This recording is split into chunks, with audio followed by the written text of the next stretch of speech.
Conte d'Isaac K. Mupenda. La sorcellerie tirée au sort. Il était une fois, dans un petit royaume niché au cœur d'une forêt dense, un village nommé Kisalaba. Ce village était réputé pour une étrange tradition qui se perpétuait depuis des siècles. Chaque année, un grand tirage au sort avait lieu, et l'une des habitantes ou l'un des habitants du village était désigné comme le sorcier ou la sorcière pour l'année à venir.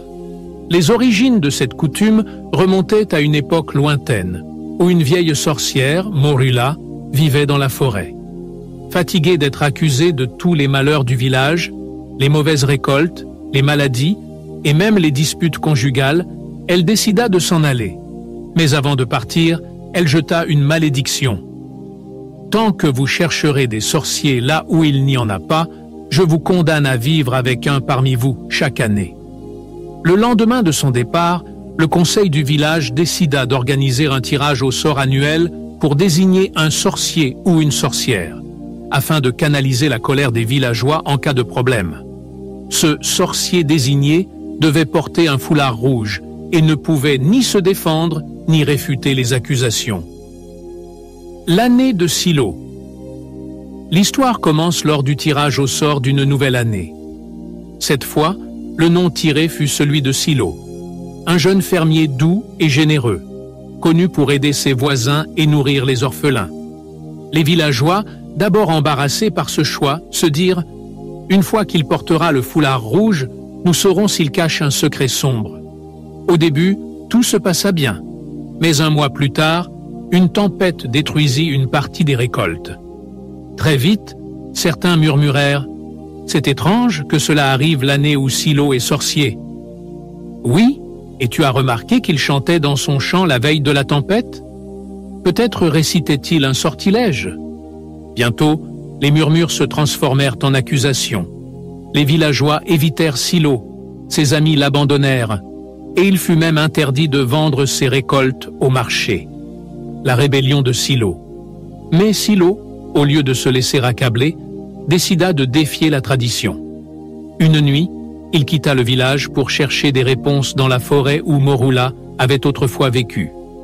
Il marcha des jours durant jusqu'à atteindre une clairière illuminée par une lumière étrange. Là, une vieille femme aux cheveux argentés l'attendait.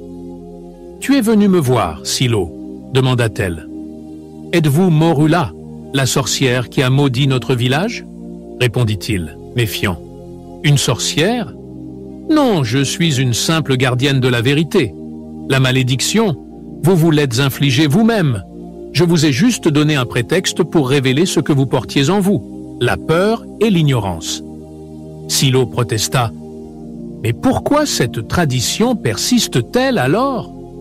Cela détruit des vies innocentes. » Morula hocha la tête et tendit un miroir à Silo. « Regarde dedans et tu verras ce que tu dois faire. » Dans le miroir, Silo vit une vision de lui-même debout au centre du village, parlant à tous les habitants. Le retour au village. Le lendemain, Silo revint au village, portant toujours le foulard rouge. Au marché, il grimpa sur une table et lança un appel. « Mes amis, écoutez-moi! Depuis des années, nous accusons les autres de nos malheurs pour fuir nos responsabilités. Ce n'est pas le tirage au sort qui fait de quelqu'un un sorcier. C'est notre peur collective et notre besoin d'un bouc émissaire. Aujourd'hui, je vous demande, voulez-vous continuer cette tradition ou changer ?» Les villageois, d'abord surpris, commencèrent à murmurer. Puis une vieille femme s'écria « Il a raison, chaque année, nous perdons un innocent. Et pourtant, nos malheurs continuent. » Un à un, les habitants déposèrent leur foulard rouge au pied de Silo, jurant de ne plus jamais accuser quiconque sans preuve. La fin de la malédiction. La clairière s'illumina une dernière fois, et la voix de Morula résonna dans le vent. La malédiction est levée. Puissiez-vous vivre en paix et apprendre à chercher la vérité plutôt que la peur. Depuis ce jour, le village de Kisalaba devint prospère, et les habitants remplacèrent leur tirage au sort annuel par une fête de la réconciliation, où chacun venait offrir son pardon et sa gratitude.